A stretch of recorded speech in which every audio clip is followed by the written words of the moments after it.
3 golpes secos resonaron desde el palomar de piedra. Eran las 2 de la madrugada en San Alelí. Pero había algo extraño en esos golpes.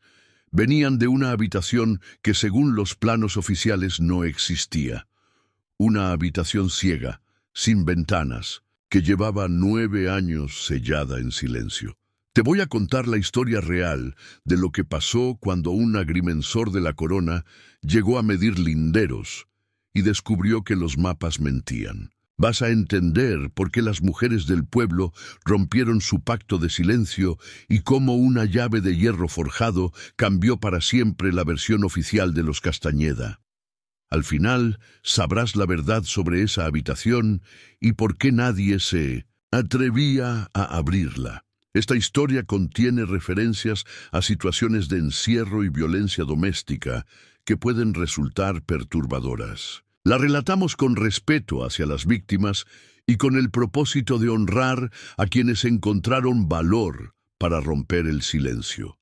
Don Sebastián Mendoza llegó a San Alelí el 15 de marzo de 1759 con su vara de medir y sus instrumentos de agrimensor. Venía de la capital, con órdenes expresas del virrey para delimitar las propiedades mineras de la región. Era un hombre meticuloso, de barba canosa y manos manchadas de tinta, que llevaba 30 años midiendo tierras para la corona.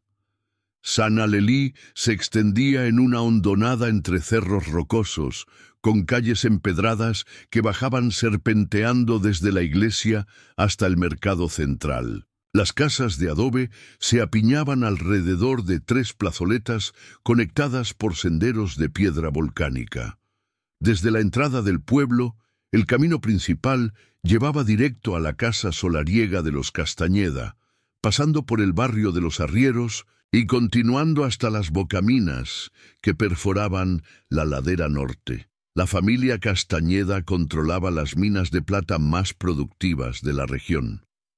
Don Aurelio Castañeda, patriarca de 60 años con bigote espeso y bastón de ébano, había construido su fortuna extrayendo vetas que otros consideraban agotadas. Su casa solariega dominaba el centro del pueblo desde una elevación natural, 2 pisos de cantera gris con balcones de hierro forjado y un palomar de piedra que se alzaba como una torre en el ala este. Mendoza se hospedó en la casa de doña Carmen Vázquez, la partera del pueblo, una mujer de mediana edad que había asistido la mitad de los nacimientos de San Alelí en los últimos 20 años. Tenía fama de discreta y observadora, con ojos claros que no perdían detalle. El primer día de trabajo, Mendoza desplegó sus mapas sobre la mesa del patio de doña Carmen. Los planos oficiales mostraban la casa Castañeda con precisión. El edificio principal, los establos, la bodega, el huerto y el palomar. Pero cuando levantó la vista hacia la construcción real, algo no encajaba. El palomar tenía una ventana de más en el lado sur, o más bien tenía el hueco tapiado de una ventana que no figuraba en ningún plano. Mendoza tomó sus instrumentos y caminó hasta la propiedad Castañeda. Don Aurelio lo recibió en el zaguán con cortesía fría. Le ofreció aguardiente y le mostró los documentos de propiedad, todos con sellos reales impecables fechados en 1748. Pero cuando Mendoza preguntó sobre la discrepancia en el palomar, don Aurelio frunció el ceño. Le explicó que el palomar había sufrido modificaciones por problemas estructurales. Una ventana fue tapiada para reforzar el muro, nada más. Los planos eran anteriores a esa reforma. Perfectamente normal. Mendoza asintió, pero su instinto de agrimensor se negaba a aceptar explicaciones vagas. Pidió permiso para medir el interior del palomar. Don Aurelio dudó un momento demasiado largo. Después sonrió y accedió, pero mencionó que la escalera al segundo piso del palomar estaba dañada. Sería peligroso subir. Tal vez en otra ocasión, cuando la mandara reparar. Esa primera noche, Mendoza cenó en silencio en casa de doña Carmen. Ella le sirvió guisado de cordero con tortillas de maíz y atole de piloncillo. Mientras comían, el agrimensor comentó sobre la ventana tapiada del palomar. Doña Carmen dejó de masticar por un instante. Le preguntó si había oído algo extraño en el pueblo durante la noche. Mendoza negó con la cabeza.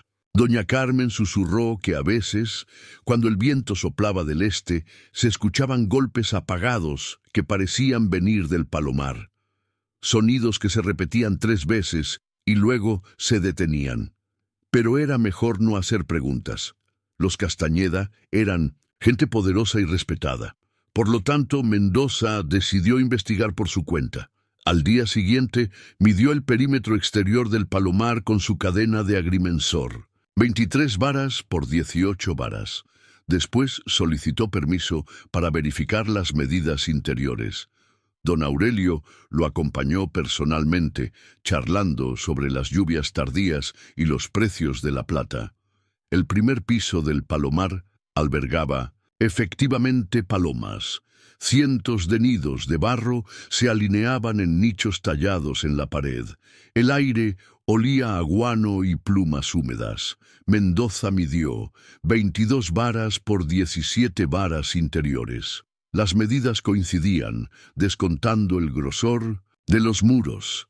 Pero cuando pidió subir al segundo piso, don Aurelio señaló la escalera de madera. Tenía 2 escalones rotos y se tambaleaba peligrosamente. Además, arriba solo había más palomas y telarañas. Nada que valiera la pena medir. Mendoza insistió. Era su deber verificar todas las estructuras. Don Aurelio se mostró reacio, pero finalmente accedió a acompañarlo con precaución. Subieron despacio, evitando los escalones dañados. El segundo piso era un espacio amplio con vigas de madera vista y más nichos para palomas. Pero cuando Mendoza comenzó a medir, descubrió que las dimensiones no coincidían con las del piso inferior. El segundo piso medía apenas 19 varas por 17 varas. Faltaban 4 varas de longitud en el lado este. Exactamente donde estaba la ventana tapiada. Don Aurelio explicó que el espacio faltante era un hueco técnico para ventilación. Una cámara de aire que ayudaba a mantener frescas las palomas. Arquitectura especializada que los planos no detallaban. Mendoza fingió aceptar la explicación, pero esa noche dibujó un croquis detallado en su cuaderno de notas. Si existía una cámara de aire de 4 varas por 17 varas, tenía que haber una manera de acceder a ella. Por lo tanto, decidió buscar a alguien más en el pueblo que pudiera darle información. Espera. Si alguna vez te subestimaron, escribe "Yo creo" en los comentarios ahora. Suscríbete, porque el próximo paso lo cambia todo. La persona indicada era don Tomás Herrera, el maestro minero más respetado de San Alelí. Tenía 50 años, brazos gruesos por décadas de mindos y trabajo en las vetas, y conocía cada piedra del pueblo. Si alguien sabía la verdad sobre las construcciones de los Castañeda, era él. Mendoza lo encontró al atardecer en la cantina de don Pancho, bebiendo pulque y jugando baraja con otros mineros. Herrera lo recibió con cordialidad y le invitó una copa de mezcal. Cuando Mendoza mencionó las medidas extrañas del palomar, Herrera se encogió de hombros. Le explicó que los Castañeda habían hecho varias remodelaciones a lo largo de los años. Nada extraño. En cuanto a los rumores sobre golpes nocturnos, eran fantasías de mujeres asustadizas. El viento creaba ecos raros entre las construcciones de piedra. Él mismo había verificado el palomar años atrás y no había encontrado nada inusual, pero había algo en la forma en que Herrera evitaba mirar a Mendoza directamente. Y cuando el agrimensor preguntó cuándo había sido esa inspección, Herrera cambió de tema hacia las lluvias y la cosecha de maíz. Por lo tanto, Mendoza decidió buscar a las arrieras de las que había oído hablar. Las arrieras de San Alelí Eran mujeres independientes que transportaban mercancía entre el pueblo y la capital. Viajaban en grupos de 5 o 6, con mulas cargadas de plata, cuero y tejidos. Conocían todos los caminos y todos los secretos de la región. La jefa del grupo era doña Esperanza Morales, una mujer curtida de 40 años, con trenzas grises y cicatrices en las manos por manejar bestias ariscas. Había heredado el negocio de arriería de su padre y lo había convertido en el más próspero de la región. Mendoza la abordó en los establos comunales mientras revisaba las cerraduras de sus mulas. Le preguntó directamente si había oído hablar de sonidos extraños en el Palomar de los Castañeda. Doña Esperanza dejó la pata de la mula y lo miró fijamente. Le preguntó por qué un agrimensor de la corona tenía interés en rumores de... Pueblo Mendoza explicó que su trabajo requería verificar la exactitud de todos los planos oficiales. Si existía alguna irregularidad en las construcciones, tenía la obligación de reportarla. Doña Esperanza asintió lentamente. Le dijo que sí, que habían oído los golpes. 3 golpes secos, siempre en la madrugada, siempre desde la misma dirección, y no era el viento. Le explicó que las arrieras habían organizado rondas nocturnas durante años.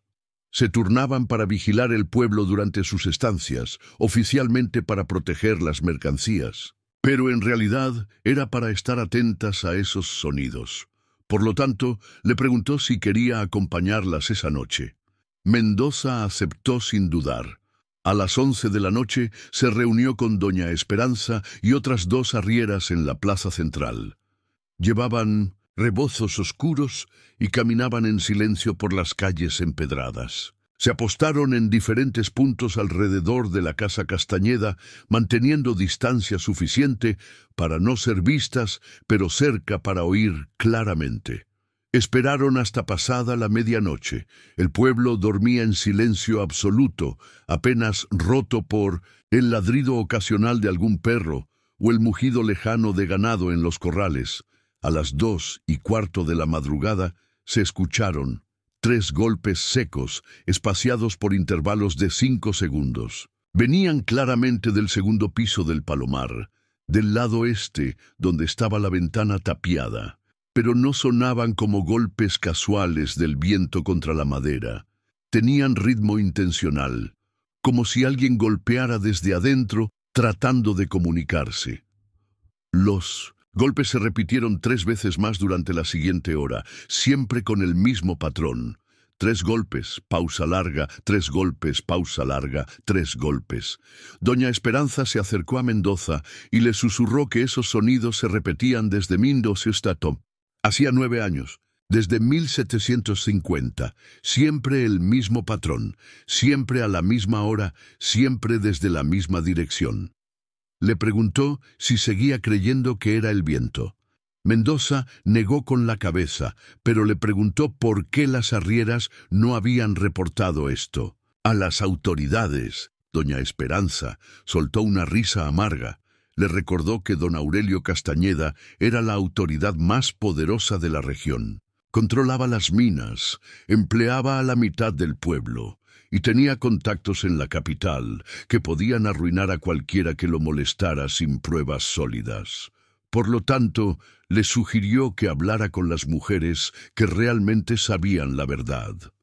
Al día siguiente, Mendoza buscó a doña Carmen para preguntarle sobre esas otras mujeres. La partera lo esperaba en el patio trasero de su casa, moliendo maíz para tortillas. Cuando él mencionó su conversación con las arrieras, doña Carmen dejó de moler y se sentó en un taburete de madera. Le explicó que había un grupo de 5 mujeres en Sanalelí que guardaban un secreto desde 1750. Eran mujeres que habían trabajado en la casa Castañeda como cocineras, lavanderas y niñeras. Habían sido testigos de algo que las había marcado para siempre. Le contó que los Castañeda empleaban niños peones en las minas.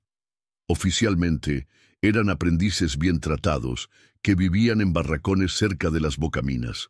Pero la realidad era diferente. Los niños trabajaban jornadas de 12 horas en túneles peligrosos, comían sobras y dormían en condiciones deplorables. En 1750, 5 de esos niños habían intentado escapar. Las 5 mujeres los habían ayudado, proporcionándoles comida y refugio temporal. Pero don Aurelio había descubierto la fuga. Doña Carmen hizo una pausa larga antes de continuar. Le explicó que don Aurelio había recuperado a 4 de los niños fugitivos. Los había encerrado en el Palomar como castigo, en la habitación del segundo piso que después fue tapiada. Los había mantenido allí durante semanas, alimentándolos apenas lo suficiente para que sobrevivieran. Las 5 mujeres habían intentado intervenir, pero don Aurelio las amenazó con despedirlas y arruinar a sus familias. Les prometió que los niños serían liberados después de aprender la lección, pero los golpes nunca pararon. Mendoza sintió un escalofrío recorriendo su espalda. Le preguntó qué había pasado con el 5.º niño. Doña Carmen susurró que ese niño había logrado llegar hasta la capital. Había buscado a las autoridades virreinales y había denunciado las condiciones de trabajo en las minas Castañeda. Pero don Aurelio tenía influencias poderosas. El niño había sido declarado mentiroso y devuelto a Sanalelí. También había desaparecido en el Palomar. Por lo tanto, Mendoza comprendió que los golpes que seguían escuchándose después de 9 años no eran casuales. Esa tarde visitó la iglesia de Sanalelí para revisar los registros parroquiales. El padre Anselmo, un anciano de 70 años con manos temblorosas, le permitió consultar los libros de bautismos y defunciones. Encontró las actas de bautismo de 5 niños, nacidos entre 1737 y 1739, Miguel Vargas, Pedro Sánchez, Juan Morales, Antonio López y Francisco Herrera. Todos habían sido bautizados en Sanalelí y según los registros seguían vivos, pero cuando preguntó por ellos en el pueblo, nadie los recordaba. No tenían familias conocidas, no aparecían en los censos de trabajadores. Era como si hubieran desaparecido sin dejar rastro. Sin embargo, en el libro de defunciones había una anotación extraña fechada el 3 de julio de 1750. 5 entradas consecutivas escritas con la misma tinta, todas el mismo día. Miguel Vargas, edad 13, causa fiebre. Pedro Sánchez, edad 12, causa fiebre. Juan Morales, edad 13, causa fiebre. Antonio López, edad 11, causa fiebre. Francisco Herrera, edad 12, causa fiebre. 5 niños muertos el mismo día por la misma causa. Una epidemia muy específica que no había afectado a nadie más en el pueblo. La letra era la misma que aparecía en las donaciones generosas que don Aurelio hacía regularmente a la iglesia. Por lo tanto, Mendoza decidió confrontar directamente a las 5 mujeres mencionadas por doña Carmen. Las encontró reunidas en la casa de doña Isabel Ruiz, una mujer de 50 años que había sido cocinera en la casa Castañeda hasta 1750. Las otras eran doña Rosa Medina, doña Ana Torres, doña Luisa Vega y doña Patricia Campos. Todas rondaban la misma edad, todas habían trabajado para los Castañeda y todas tenían la misma expresión de cansancio y resignación en sus rostros. Cuando Mendoza les explicó lo que había descubierto, las 5 mujeres intercambiaron miradas significativas. Doña Isabel, que parecía ser la líder del grupo, le preguntó qué pensaba hacer con esa información. Mendoza respondió que como agrimensor de la corona tenía la obligación de reportar cualquier irregularidad en las construcciones. Si existían habitaciones no registradas en los planos oficiales, especialmente habitaciones que podrían contener evidencia de delitos, debía incluirlas en su informe. Las mujeres guardaron silencio durante varios minutos. Finalmente, doña Isabel habló. Le contó la historia completa. Los 5 niños habían sido encerrados en la habitación ciega del Palomar en junio de 1750. Don Aurelio les había dicho que estarían allí solo una semana, como castigo por intentar escapar. Pero las semanas se convirtieron en meses. Las 5 mujeres intentaron llevarles comida en secreto, pero don Aurelio había sellado la única entrada con ladrillos y argamasa. Solo quedaba una pequeña abertura por donde pasaban agua y pedazos de tortilla. Los golpes comenzaron al segundo día. 3 golpes repetidos, el código que los niños habían acordado para pedir ayuda. Al principio eran fuertes y desesperados. Con el tiempo se volvieron débiles y espaciados. Cuando finalmente dejaron de escucharse, a principios de julio, don Aurelio mandó tapiar también la ventana exterior. Después hizo los registros de defunción y organizó un funeral simbólico con ataúdes vacíos. Pero los golpes volvieron a empezar 6 meses después. Doña Isabel le explicó a Mendoza que al principio pensaron que estaban enloqueciendo de culpa y remordimiento. Pero después, otras personas en el pueblo también comenzaron a escucharlos. Siempre el mismo patrón, siempre a la misma hora, siempre desde la habitación sellada. Era como si los niños siguieran pidiendo ayuda. Por lo tanto, las 5 mujeres habían hecho un pacto. Nunca hablarían abiertamente de lo que había pasado para proteger a sus propias familias de la venganza de don Aurelio. Pero tampoco olvidarían. Se reunirían cada mes para recordar los nombres de los niños y para mantener viva su historia. Habían estado esperando 9 años a que llegara alguien con autoridad suficiente para hacer algo al respecto. Alguien como un agrimensor de la corona. Mendoza comprendió la responsabilidad que le estaban entregando. Le preguntó a doña Isabel si estarían dispuestas a declarar oficialmente ante las autoridades virreinales. Doña Isabel asintió. Las 5 mujeres habían decidido que era hora de romper el silencio. Ya no eran jóvenes empleadas indefensas. Tenían hijos y nietos que podían estar en peligro si don Aurelio seguía operando con impunidad. Pero necesitaban pruebas físicas para respaldar sus testimonios. Necesitaban que alguien abriera esa habitación sellada. Por lo tanto, Mendoza trazó un plan para acceder al Palomar sin alertar a don Aurelio. Esa misma noche regresó a la casa Castañeda, acompañado por doña Esperanza y 2 arrieras más. Llevaban herramientas de albañilería que habían conseguido en los talleres de construcción del pueblo. El plan era simple: entrar al Palomar por la ventana tapiada del primer piso, subir al segundo nivel y romper el muro que sellaba la habitación ciega. Pero cuando llegaron al Palomar, descubrieron que don Aurelio había reforzado la seguridad. Había 2 guardias armados vigilando la entrada principal, y las ventanas del primer piso tenían barrotes nuevos de hierro. Por lo tanto, tuvieron que buscar otra manera de entrar. Doña Esperanza recordó que las arrieras habían usado las caballerizas. Castañeda durante años para resguardar sus mulas.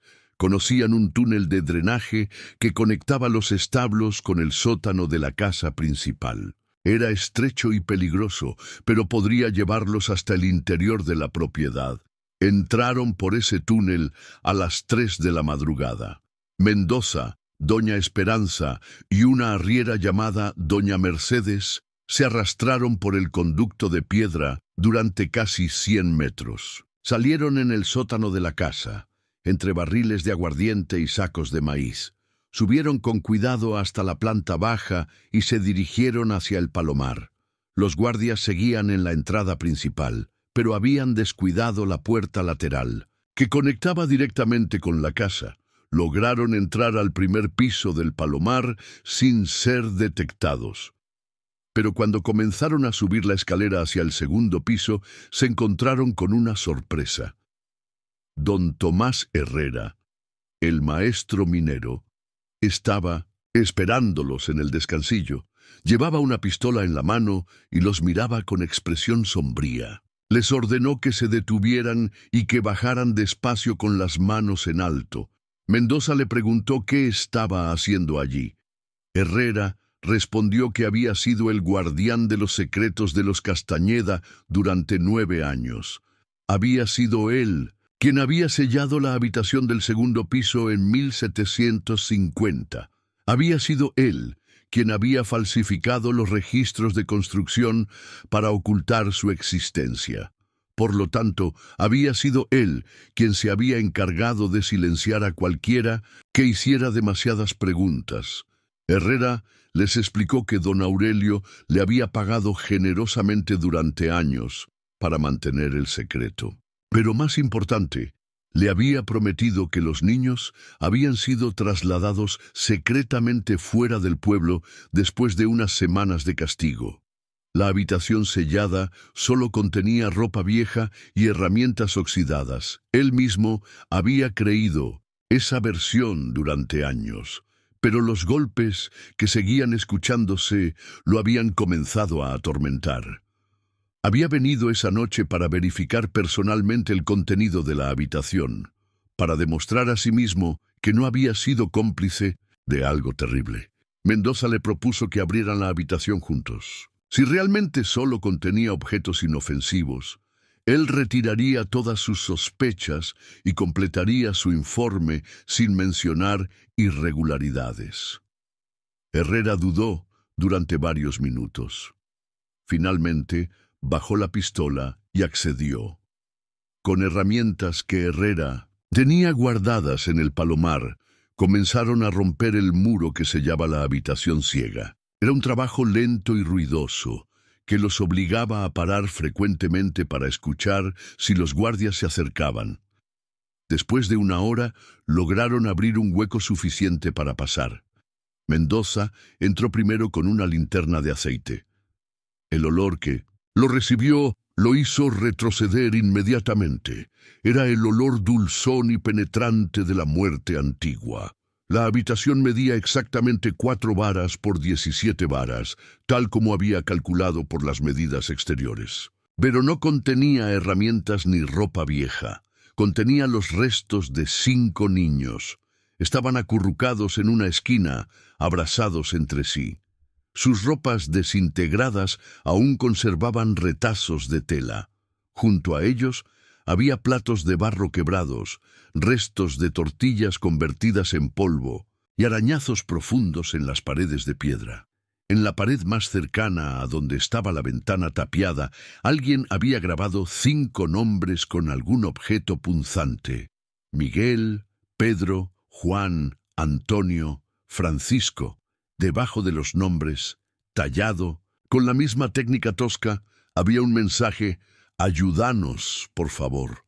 Herrera se dejó caer de rodillas al ver los restos. Comenzó a llorar mientras repetía que no sabía, que don Aurelio le había mentido, que nunca habría participado en algo así si hubiera conocido la verdad.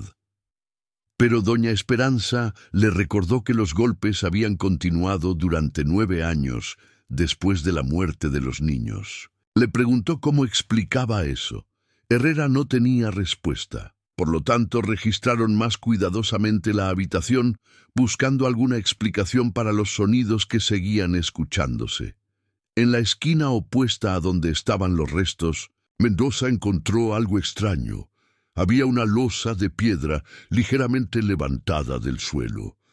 Cuando la movieron, descubrieron que cubría un hueco que se conectaba con una cámara inferior. Era un espacio de ventilación que comunicaba con el sótano de la casa principal. Los golpes que habían estado escuchando durante años no venían de fantasmas, venían de abajo. Había alguien más encerrado en los sótanos de la casa Castañeda.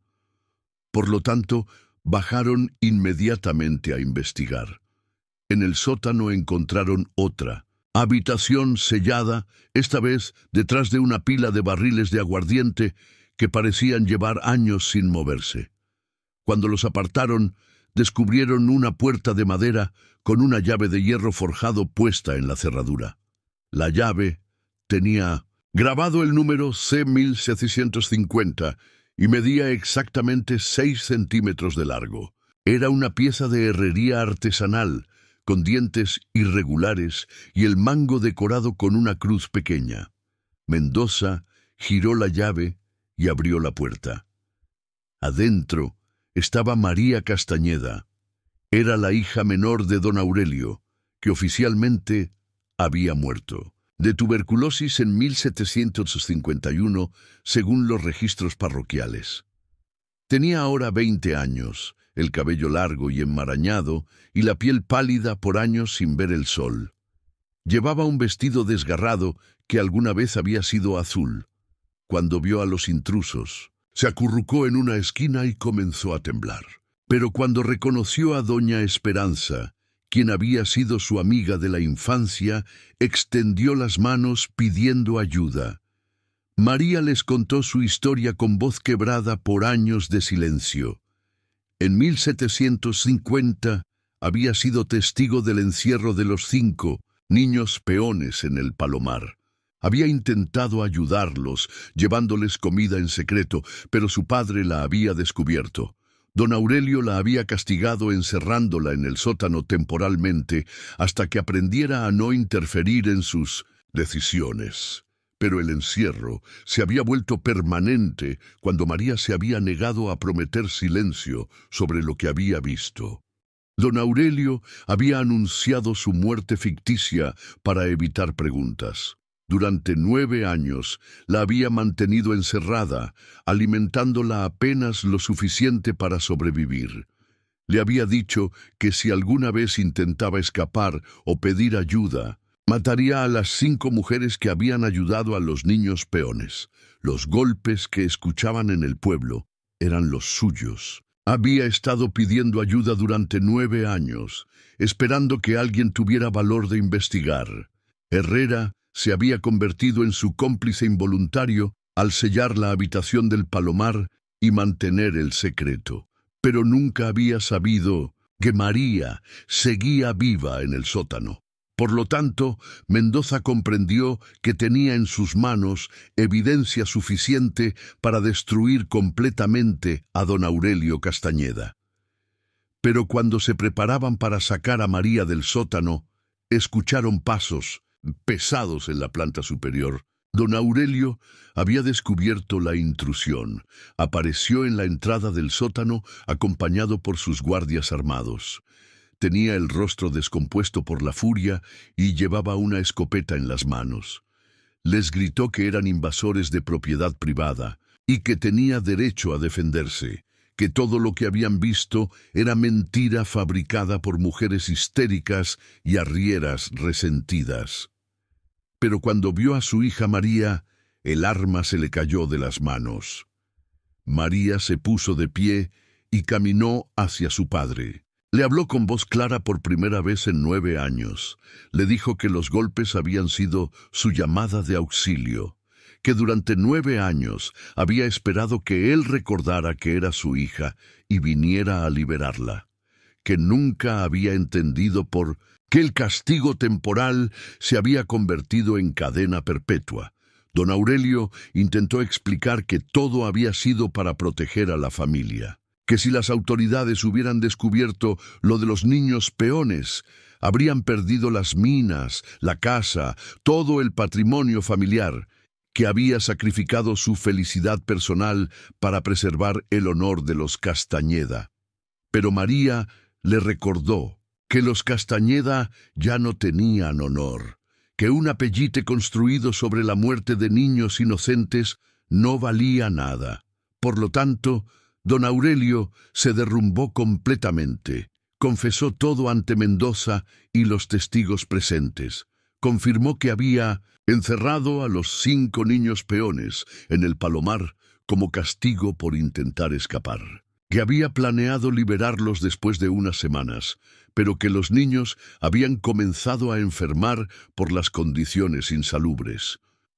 Cuando el primero murió, Don Aurelio entró en pánico. No podía explicar la muerte sin admitir el encierro. Ilegal. Decidió esperar hasta que los otros se recuperaran para liberarlos juntos, pero los 5 niños murieron durante las siguientes semanas.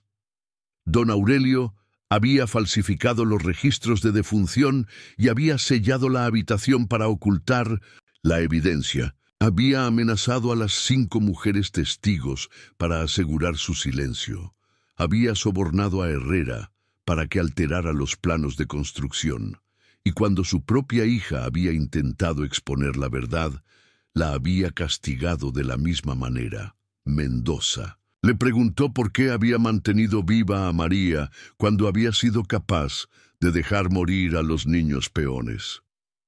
Don Aurelio respondió que María era su sangre, que había estado esperando durante años que ella comprendiera la necesidad de mantener el secreto familiar, que eventualmente la habría liberado cuando hubiera madurado lo suficiente para entender las complejidades del poder y la responsabilidad. Pero María nunca había mostrado signos de comprensión o arrepentimiento. Por lo tanto, había decidido mantenerla encerrada indefinidamente. Herrera interrumpió para confesar su propia culpabilidad. Admitió que había sospechado la verdad durante años, pero había preferido creer las mentiras de don Aurelio porque le resultaba más cómodo. Había sido cobardía, no ignorancia. Doña Esperanza le preguntó a don Aurelio qué había planeado hacer si las autoridades virreinales eventualmente hubieran descubierto las irregularidades. Don Aurelio admitió que había preparado documentos falsos para transferir la propiedad de las minas a socios en la capital. Habría desaparecido con su fortuna, dejando a María encerrada para que muriera de hambre. No habría quedado ningún testigo vivo. Era el plan perfecto para escapar de las consecuencias de sus crímenes. Pero había subestimado la persistencia de un agrimensor meticuloso y el valor de las mujeres de Sanalelí. Por lo tanto, Mendoza procedió a arrestar formalmente a don Aurelio Castañeda en nombre de la corona española.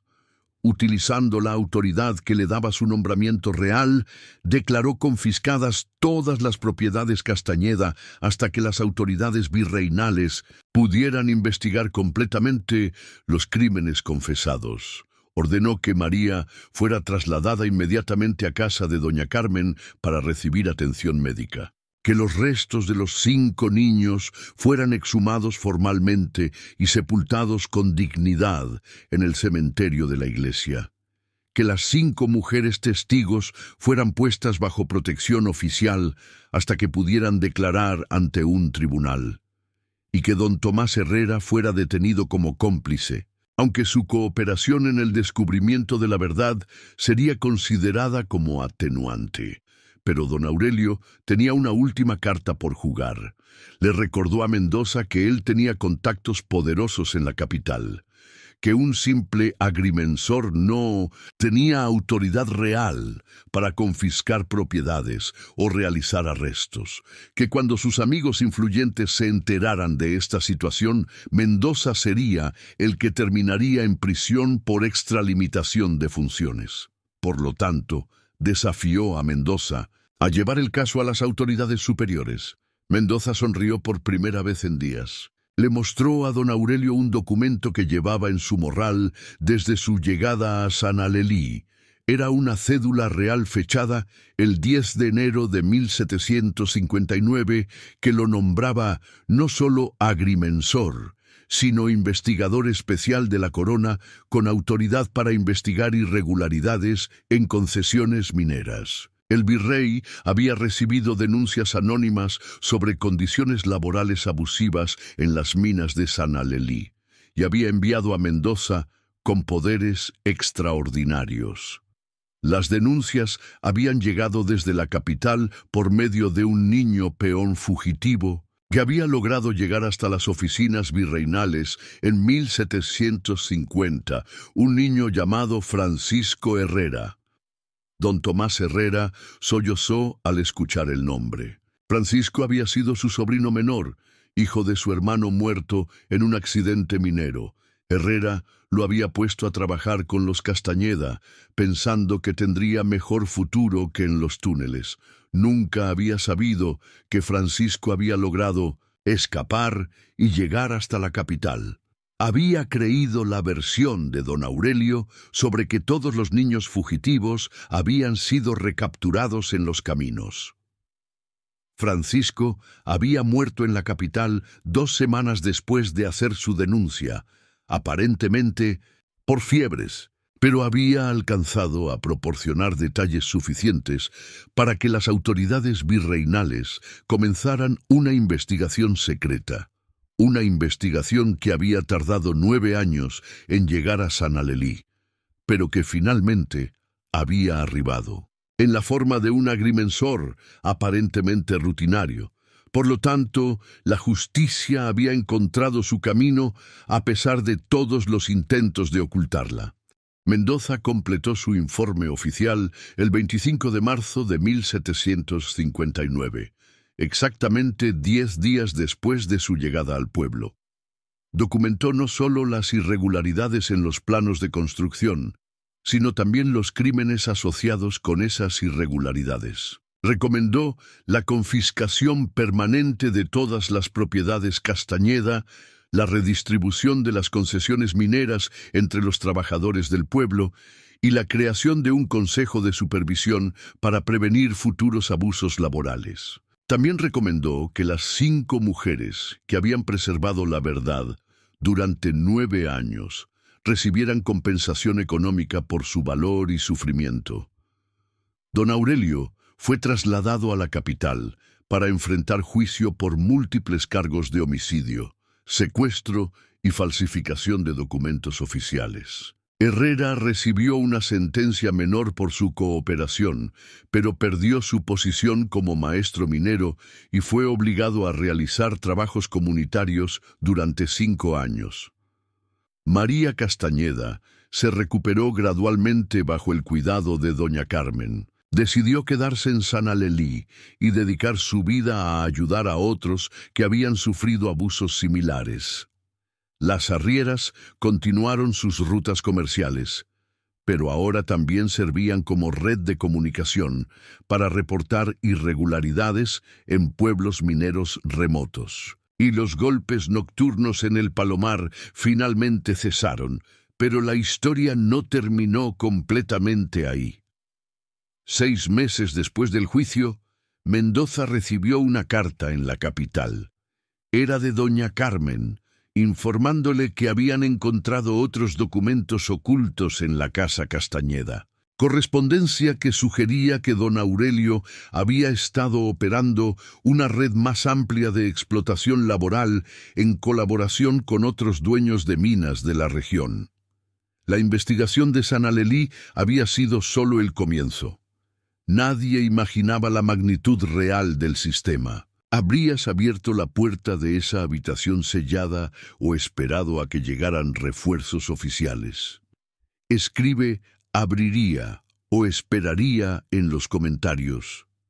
Si esta historia te impactó, compártela para que otros conozcan el valor de quienes se atreven a romper silencios peligrosos. Dale like si crees que la justicia llega cuando menos la esperamos. Y suscríbete, porque estas historias olvidadas necesitan ser contadas. La próxima semana vamos a investigar qué pasó con esa red más amplia que mencionó doña Carmen. Te va a sorprender descubrir cuántos pueblos estaban involucrados.